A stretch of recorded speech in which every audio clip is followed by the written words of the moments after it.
Olá, essa é a primeira de um conjunto de aulas que tem por objetivo estudar recorrências. A recorrência é uma regra que nos permite calcular um termo qualquer de uma sequência em função de termos anteriores. Então agora, para começar, a gente vai definir o que é uma sequência. Vai parecer estranho, mas eu vou começar escrevendo um conjunto. Lembrando que essa notação em que a gente usa um par de chaves é a notação para um conjunto. Então, eu escrevi aqui um conjunto, eu vou batizar esse conjunto, vou chamar ele de conjunto M. E esse conjunto tem 3 elementos, as letras A, B e C.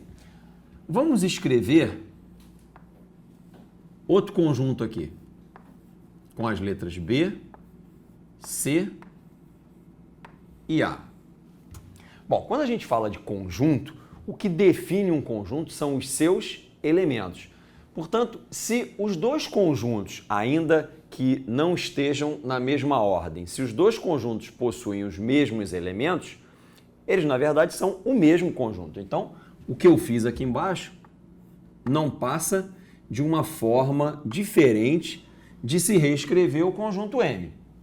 Bom, agora eu vou escrever uma sequência. Perceba a diferença na notação. Quando a gente escreve uma sequência, a gente não usa chaves, a gente usa um par de parênteses. Então, eu escrevi a sequência ABC. E agora eu vou escrever a sequência BCA.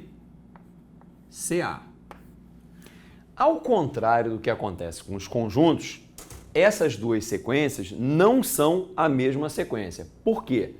O que define uma sequência, além dos seus elementos, é a ordem em que eles estão. Portanto, a primeira sequência não é igual à segunda sequência. Por quê?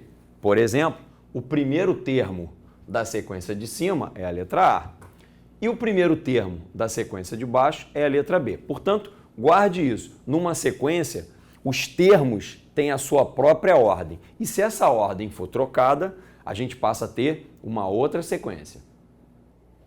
Eu usei como exemplo aqui duas sequências de letras, mas uma sequência pode ser de símbolos e, mais comumente, de números. E é esse tipo de sequência que vai nos interessar, uma sequência de números, dita sequência numérica.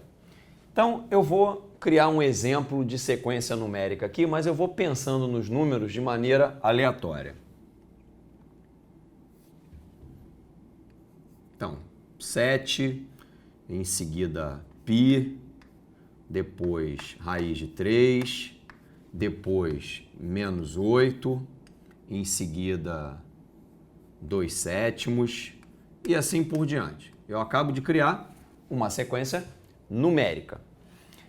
Note que o primeiro termo dessa sequência é 7, o segundo termo dessa sequência é π, o terceiro termo é raiz de 3, o quarto termo é menos 8, o quinto termo é 2/7. Note que cada número nessa sequência tem uma posição bem definida. Bom, mas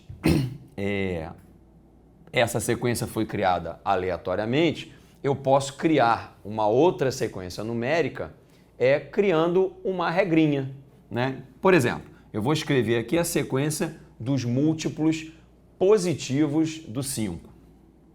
Então, o primeiro é o próprio 5, depois 10, em seguida vem o 15, depois o 20, depois o 25 e assim por diante.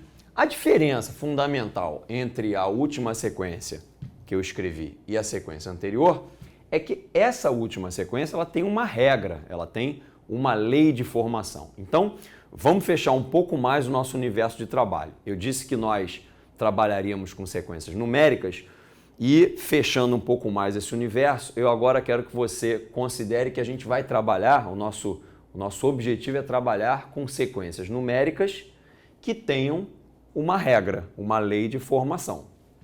É preciso tomar cuidado porque às vezes a lei de formação é tão complicada ou esdrúxula que a gente não enxerga a lei e a gente fica achando que ela não tem lei de formação. Por exemplo,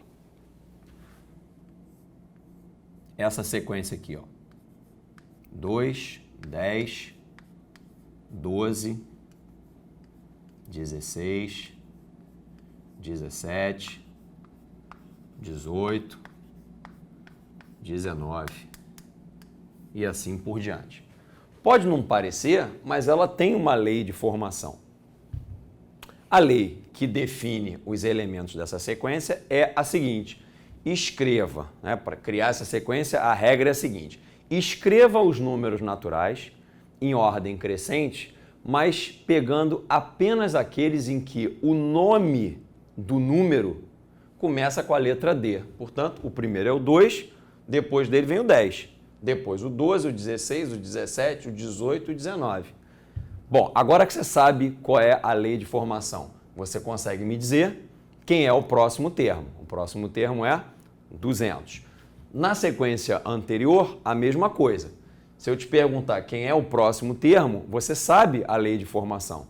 Então você vai me responder que o próximo termo é 30, ao contrário da sequência que vem anteriormente a ela. Você não sabe qual é a lei de formação. Na verdade, não há uma lei de formação para essa sequência daqui. Então a gente não consegue dizer quem é o próximo termo, a não ser que o criador da sequência, que sou eu, né, diga para você qual é o próximo termo. Então, vamos fechar um pouco mais o nosso universo de trabalho.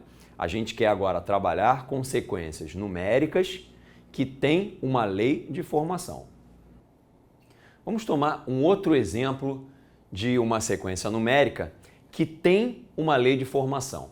Olha bem para essa sequência e pensa qual é o próximo termo dela, qual é o quarto termo. É provável que você tenha pensado em 7 como resposta. Mas veja só, eu disse que a sequência tem uma lei de formação, mas eu não disse para você qual é essa lei de formação. A lei de formação que eu usei foi essa aqui, ó.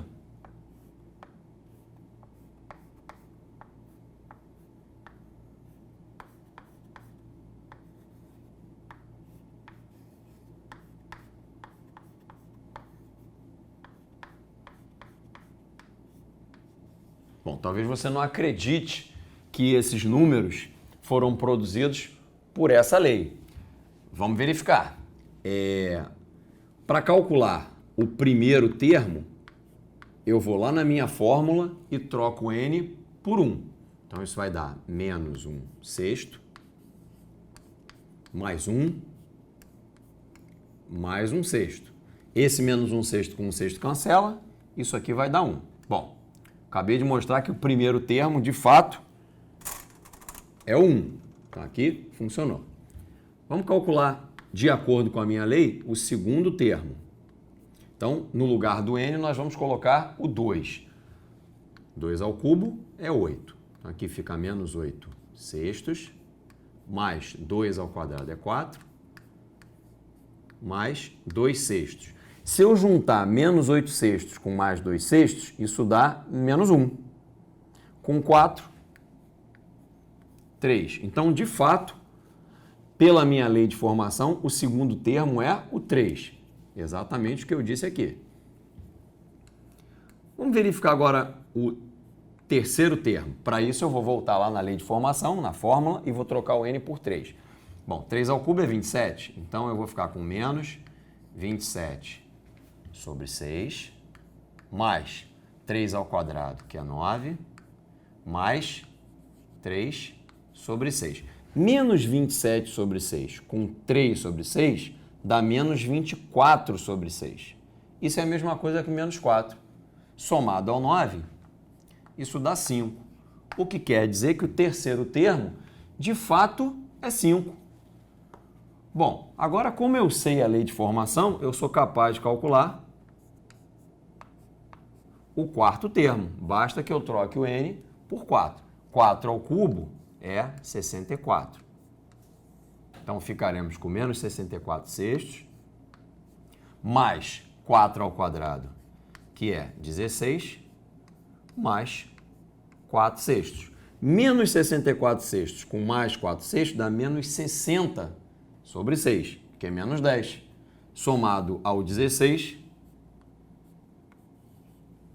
eu tenho 6. Esse exemplo serviu para te mostrar que você não deve presumir qual é o próximo termo de uma sequência se você não souber exatamente qual é a lei de formação dessa mesma sequência. Nesse exemplo, a lei de formação nos permite calcular qualquer termo sem que seja necessário calcular os termos que o antecedem. Por exemplo, se eu quiser calcular o 20º termo dessa sequência, basta eu trocar o n por 20 e eu vou saber quem ele é, sem ter a necessidade de calcular o 19º termo, o 18º, o 17º e assim por diante. Né? Quando isso acontece, a gente diz que a lei de formação está na forma fechada.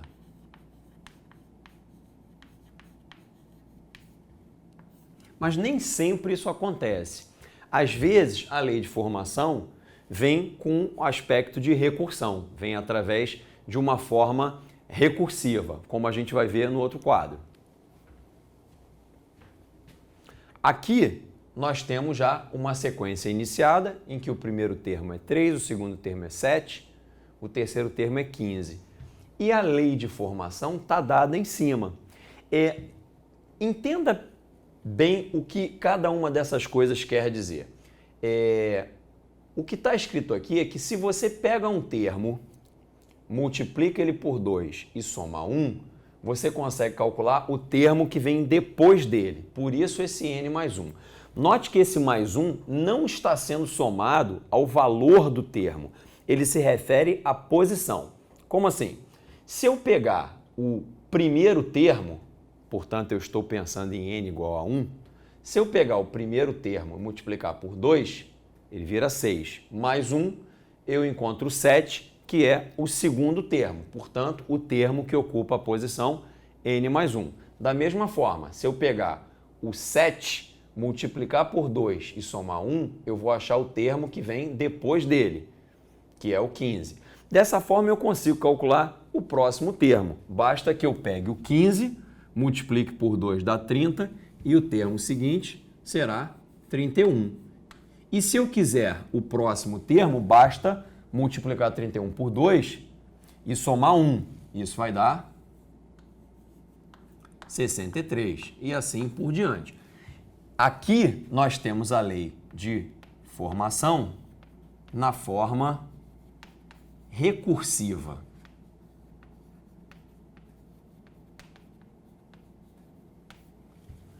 Uma desvantagem que a forma recursiva tem com relação à forma fechada é que se eu quiser calcular o 10º termo dessa sequência, eu vou ter que ir calculando termo a termo até chegar lá. Porque para calcular o 10º termo eu preciso saber quem é o nono. Mas para saber quem é o nono, eu preciso calcular o 8º. E para saber o 8º eu tenho que calcular antes o 7º e assim por diante. Ou seja, eu tenho que reproduzir a minha sequência até chegar no termo que eu quero para saber quanto ele vale. Eu quero agora, então, com você, combinar de fechar um pouco mais o nosso ambiente de trabalho. A partir de agora, a gente vai olhar atentamente para as sequências numéricas que têm uma lei de formação e cuja lei de formação aparece na forma recursiva. Esse vai ser o nosso objeto de estudo daqui em diante. Espero você nas próximas aulas.